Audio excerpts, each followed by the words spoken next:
Welcome to the Human Capital Innovations Podcast, your go-to source for personal, professional, and organizational growth and development. We hope you tune in often for all things people management, organizational development and change, organizational leadership, and social impact related. Maximize your personal and organizational potential with Human Capital Innovations Podcast.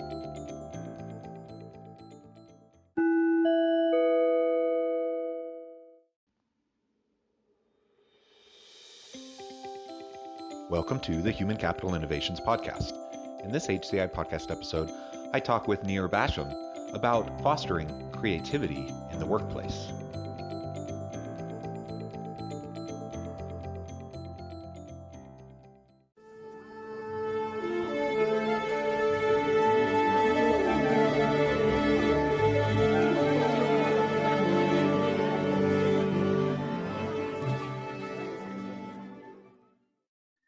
Bashan, welcome to the Human Capital Innovations Podcast. Hey, thank you, buddy. Thanks for having me. Yeah, I'm super excited to have this chat. You have a really interesting background, quite unique for my listeners. I think I really do interview a lot of different people across industries, really from all over the world. But I haven't interviewed too many that kind of fit your type of profile. So this will be really fun. And today we're going to be focusing on fostering creativity in the workplace. Now, your work isn't necessarily specific to creativity in the workplace, more creativity generally, but that'll be how we frame things today. And I think given your background that I'll share with listeners in just a moment, I think you'll have a lot of really great insights and we'll have a fun conversation. Absolutely. Yeah, I'm looking forward to it. As we get started, I just wanted to read Nir's bio for everybody. From working with Hollywood and music stars like Woody Harrelson and Rod Stewart, Bashan discovered something that may shock you. These creative superstars aren't all that different from you or I. It's just that they have mastered a method of repeatable and predictable creativity, a type of creativity that anyone can learn. And it turns out that the same type of creativity can be used in business and careers everywhere. Nir has taught thousands of leaders and individuals around the globe how to harness the power of creativity to improve profitability, increase sales, boost customer service, and ultimately create more meaning in their work. Working with clients such as AT&T, Microsoft, Ace Hardware, NFL Network, EA Sports, Suzuki, Activision, and JetBlue, Nir has spent the last 2 decades working on a formula to codify creativity for business.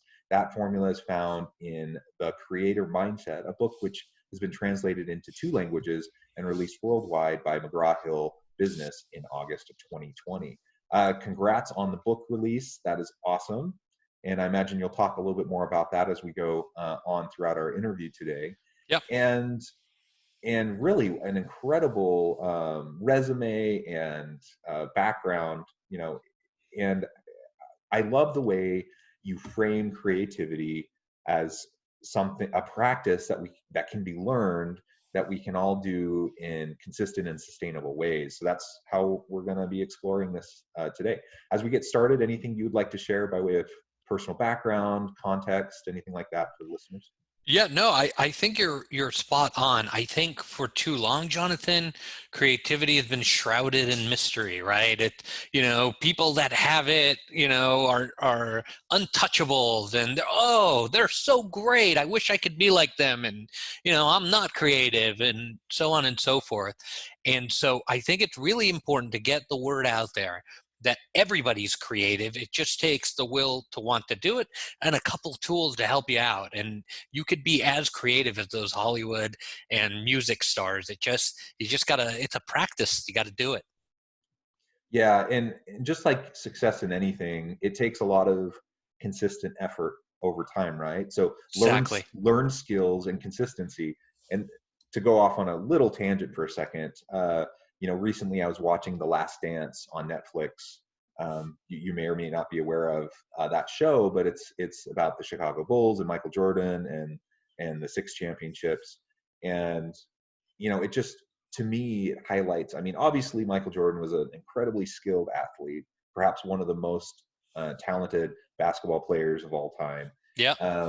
But he didn't just rely on his raw talent. he was a workhorse. You know, he worked hard each and every day, and he pushed his teammates to work hard, and he really didn't accept anything but the best from everyone around him. And that consistency over time is what led to great success. It wasn't so he wasn't a flash in the pan. He wasn't just a like, let's go in, show everyone how amazing I am. He wouldn't have lasted very long, and he wouldn't have Right. had the success he had if he hadn't been consistent. And really, what you're describing is the same kind of thing for creativity. That there is some raw talent that people have. I'm not a musician. You know, I actually sing, but I don't play instruments particularly well. You know, I dabble on the guitar is about it. So I'm never going to be amazing and creative as a musical artist. You know, I don't necessarily have those raw talents, but I can foster creativity in other ways. And we all have our unique talents that we can leverage, and we can build off of our strengths and then create from there. So, anyways, I think this will be a lot of fun. As we dive on in, um, why do you frame it as something that can be learned? Really, most people, I think, in society today think about creativity as this kind of innate talent or skill that they are born with or they're not born with. Why do you approach it differently, and how have you seen that be impactful in the workplace? Yeah, definitely. So I've run my own companies and worked for other companies for a while, throughout my career. And I've noticed that the people who do well, no matter what they do in their careers, or in management or ownership, are people that are creative. And the people that don't do well consistently are people that are not creative. And so having had the benefit of working in Hollywood and working in the music business, traditionally creative businesses, I was able to sort of cherry pick different modalities. And those modalities are really not that unique. They are modalities that anybody can use to become more creative. And it was fascinating to me that, the street rep of creativity is, you either got it or you don't. And so I wanted to challenge that. I looked in the market, Jonathan, and I found that every book out there, all the courses are about the why. Why we should be creative, and it got me really excited because the why is important. To improve profit and to improve, workplace empathy and different types of relationship and organizational matters. And I got really excited. I was like, let's do this. And then I looked in the marketplace and I couldn't find any material out there about the how. It was all about the why. So I set out to write a book. It's called The Creator Mindset. It's got 92 tools in it, and they're honest to God tools, to unlock the secret to innovation, sustainability, and growth. And what the book does is it teaches people how to be creative. It's all about getting a pen and a paper, and sitting there and doing these exercises, just like Michael Jordan. He would spend 2-3 hours shooting free throws. Did he need to do that? I don't know. He had natural talent, but it was more about grit and more about determination and more about a process. And I've seen that process from famous musicians, all the way to wonderful CEOs and amazing people on a career path that has been just, leapfrogged by their ability to capture creativity. So I wanted to put out a book and put out a message to everyone that you can be creative too. Don't worry. Don't believe what you heard. You can be creative too. It just takes the will, and it just takes a few tools to learn how to do it. Yeah, awesome. And if you don't mind, I'd love to just explore maybe one or two of those tools with you. Totally. But I thought I would just add, I shared the example of Michael Jordan from the creativity side, though. I remember watching an interview with Stevie Wonder a while back, and he talked about how he writes a song every day. So Yep. he just sits down at the piano and he just writes a song, and the vast majority of those songs never go anywhere. Obviously, he's produced a lot of really great music, but most of the stuff he writes, because he literally writes a song every day, never sees the light of day anywhere. but it's Right. just that, it's just exercising the brain, flexing that muscle, just being in the habit. That's exactly right. And sometimes he strikes gold, other times he doesn't. um, but but ultimately he's in the process each and every day. And I don't want to hold myself up to a Michael Jordan or a Stevie Wonder, but when I think about myself and I think about times I've been successful with creativity in writing, for example, because I do a lot of writing, both academically and in the practitioner space. The time that I do my best writing is when I just am consistent. And some of my stuff isn't great and I don't end up using it, but other stuff ends up really knocking it out of the park. And I get a lot of, I can leverage it and I can get a lot of mileage out of it. But it's just making sure that I'm doing it consistently on a regular basis. And if I'm flexing that muscle over time, I get better at it, just like Totally. any other learned skill. And so many people have raw talents that they never fully develop because they're just not, they don't have the work ethic, they don't have the consistency. I was also I watched a video, I think it was on LinkedIn or something. Will Smith posted a video about his success, and in a nutshell he basically said, you know, hey, you think I just, this all happened to me just because I'm talented? He's like, no, I work hard every day. And he went through, you know, like 5 minutes of just describing what his day looks like and what he does and how he accomplishes everything and what his mindset is. And yeah, I think that's just it. Nobody finds success in life, or rather I should say no one finds sustained success in life through luck. You know, sometimes you can have a No flash in the doubt. pan opportunity, but you don't find the sustainability. No doubt. Yeah, and you need a process, and that process is going to be customized for whomever is doing it. So I believe that creativity is part of who we are as human beings. You know, 50, 60,000 years ago, it was embedded into our DNA. I write about Harriet, the first cave woman, you know, who saw a stick and a little, you know, arrowhead or whatnot, and put the two together and fought the beast that was about to kill her, right? That was creative. Nobody ever thought of putting those two items together, but when they did, you know, they got amazing success. And that, I think, still, you know, over the generations is embedded into who we are. It's inside our bone marrow. And what we do is, as we grow older through, you know, school or society, we're told that creativity is not the stuff of the serious. You know, oh, it's music, or oh, it's art. That's not serious. You know, and for me, creativity is really art, and music and sculpture and fine art are like 1% of the creativity spectrum. It's where most of us start, right? We're in kindergarten drawing something, Jonathan, and you're drawing a pink tree and I'm drawing a purple one. And the teacher comes by and says, Jonathan, you know, trees aren't pink. And you go, ah, that's right, you know? And so, you know, you go on and on throughout life.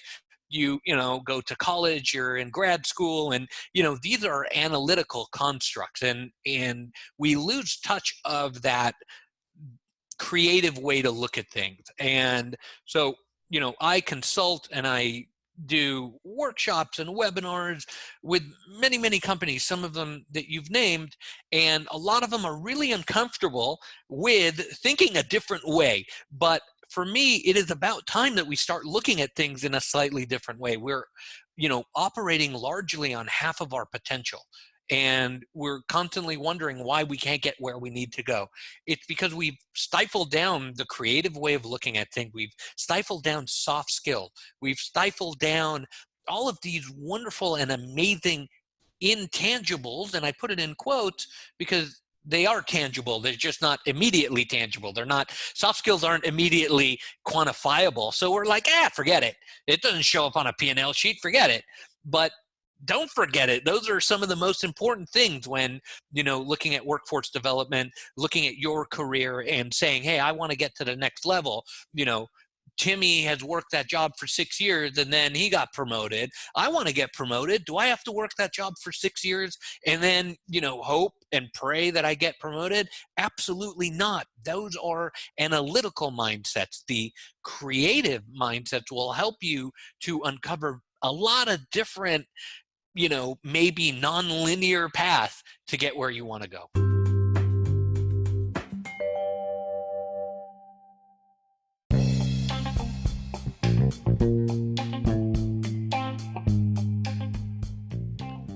excited to announce the publication of my new book from HCI Press, The Alchemy of Truly Remarkable Leadership: Ordinary, Everyday Actions that Produce Extraordinary Results. Consider how the nature of work has shifted over the past 50 years. With increased globalization, rapid technological advancement, and the shift in economic composition, the average job of today looks very different than the average job of 50 years ago. What will the jobs and organizations of tomorrow look like? Moreover, what does this all mean for organizational leaders?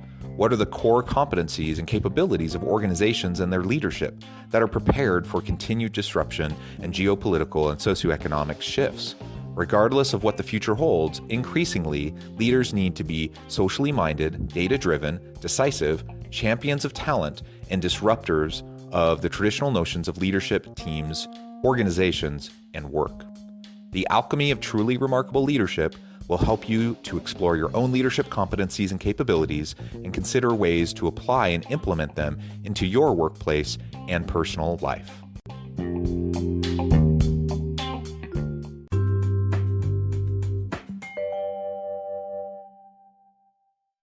Yes, absolutely. And I'm glad you mentioned that at the end, because that's where I was going to go with my next comment. Good segue, and you read my mind. But the non-linear, I think most of real creativity, most innovation comes as we deviate from that kind of traditional linear path. Yeah, A Where equals B, B equals C, that sort of thing. Yeah, because and our because economy. we're just locked into a restricted mindset when we're going down a linear path, Yes, and yes. we just don't see the connections in other places. And so, when I read articles about creativity and innovation, it seems like what it always comes back to is the ability for an individual or for a team to be exposed to new ideas, or applying ideas from another discipline or another functional area into their own area in new ways. So they're beyond the linear, they're open to the variety of things that are out there. And then they start to see new connections that no one's ever seen before. And it's those new connections that then they can exploit, to create a new process, create a new product or service or whatever. And it just requires us to get out of our echo chambers, to get out of our comfort zones, to put ourselves in situations where we're going to interact with different people, different backgrounds, different thinking, different disciplines. Just it can be formal, but it can be organic. Just so you have those chances to open the aperture of your mind and have ideas pinging off of each other. Then those connections come into place. No doubt. I know for me, something else I guess I was going to say in relation to that is just taking the time to quiet our mind so that we can be open to those the different perspectives and the different connections that are around us. And I know for me that a lot of times my most creative and what I would say are innovative ideas, they come out. I've been in a logjam. I've been thinking down one path for a solution for so long, and I've been hitting my head against the wall trying to figure out, how am I going to do this? How am I going to solve this problem? And then I'm just out like walking my dogs at the park, and I'm just like quiet my mind. I'm just kind of enjoying the view and enjoying my dogs. And then I notice something. I notice, a bird fly by, or I notice something in the tree, or I notice, a kid playing soccer. And then it like triggers something. I'm like, wait a minute, I'm thinking about this all wrong. And all of a sudden I completely turn the problem on its head. I look at it from a different angle. And that's when I come up with a solution that is far superior to anything I had previously even considered. And it's just because I put myself in a situation to see new connections. You're absolutely right. And so if walking the dog and getting those ideas is working for you, then, drive the truck through it, as they say, right? But for me, I think it's really giving people tools to be able to do that when they're not walking a dog, right? So you're on a plane, you need to send an email to a client or a customer, and you need to do it in 5 minutes. So you can't walk the dog. You need something that'll help you in that instance. And so I've set up all these little tools that you can use that will help you generate creativity. You're absolutely right.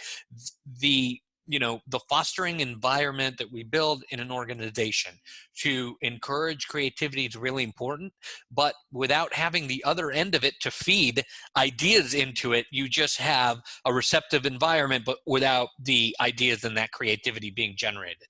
Yeah, I think that's right. And so maybe one or two of your tools that you have in the book, would you mind sharing? Yeah, definitely. So a tool that I really like that your listeners can use today is celebrating little victories. We are so bad, and this really comes from me because I'm terrible at it, of celebrating little milestones on the way to the big victory. I've had companies for a long time. I've been an employee before too. And, I've always said, oh, to get promoted, I'm going to do this job for 1 year. My 3 year was going to get promoted. My 5 year was going to be, okay, I'll make a director or whatever. And so, you know, I didn't celebrate those little victories along the way that happened on that path. And what ended up happening was I didn't ever feel like I was succeeding. I didn't ever feel like I was doing well. So creativity comes from looking at the little things that are going right. And that's what I highly encourage your listeners to do. There was a ice cream salesman many years ago, wanted to sell a bunch of ice cream machines, and that's an analytical construct, volume. We're going to sell a bunch. So we got lists and called and, did all this work to try to sell more machines. It worked for a while, but then like every analytical construct, it then soon failed. And he was wondering, why can't I sell more machines? And then he got a call from a restaurant, who was going through 2-3 machines a month. And he said, why are you going through two or three machines a month? They're like, oh, we're making, a lot of milkshakes and with our burgers. And he was like, So he went to the restaurant, stood in line. The line was out the door. It was around the block. And he ended up having the best cheeseburger he's ever had in his life, Jonathan. And that guy was Ray Kroc, and the restaurant was McDonald's. Had he have just stuck to that main goal, my 3 year is such and such, my 5 year is this. Had he have just stuck to that, who knows what would have happened. But because he listened to the little breadcrumbs along the way that were telling him where he needed to go, amazing creative potential came out of that. So that's one tool your listeners can do today. I'm doing a webinar with a wonderful group, 300 people later this week. And literally, I'm going to ask them to get a sheet of paper out because writing stuff down, and I have this properly attributed in the book. I'll probably butcher it now because I can't really remember, but writing stuff down triggers a different portion of the mind that, invigorates different parts of the brain to be able to see things differently. So I love it when people write stuff down, not just think about what little victories you have. You have to write it down. So I'm going to have these 300 people write down a bunch of their little victories, and I'm going to have them sort of look at their career, look at their business. It's kind of a mixed group.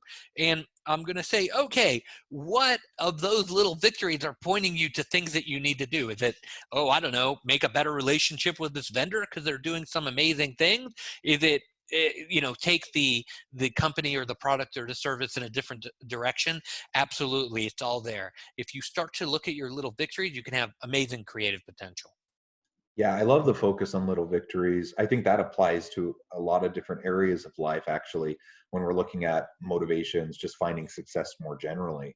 We have to find ways to build confidence, and those little victories give us that confidence. And from a creativity standpoint, it's the same thing. If we start to look out and recognize the small successes that we have had already, then we can definitely move forward and continue with that sustained effort, right? That we've been talking about, so that we are able to do really, really cool things. Definitely.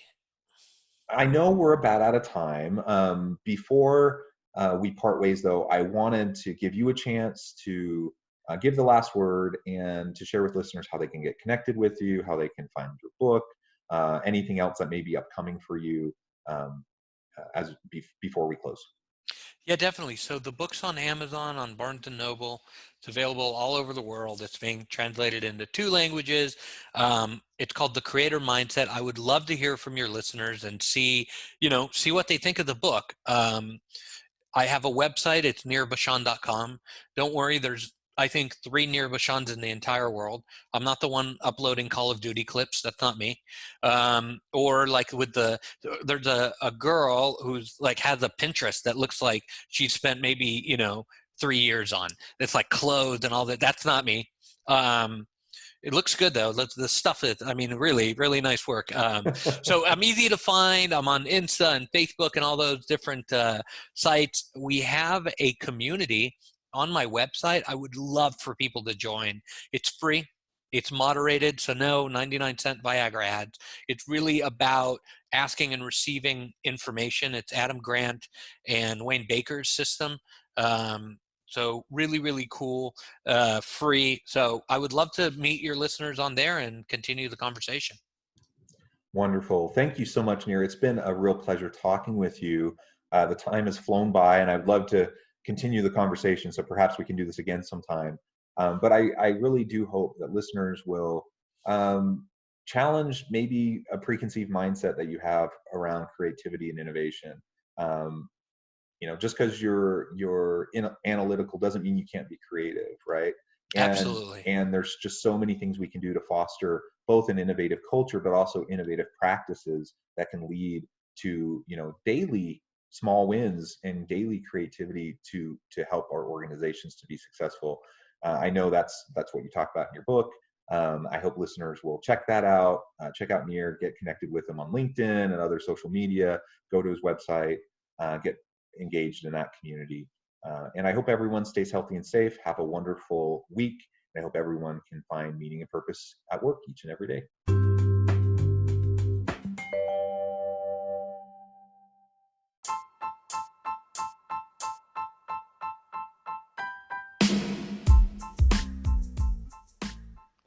We are excited about the launch of HCI's new magazine, Human Capital Leadership. Human Capital Leadership is a free, interactive e-magazine designed to help individuals, leaders, and organizations find innovative approaches to maximize their human capital potential. We will be publishing issues quarterly in August, November, February, and May. Check out the first issue and let us know what you think.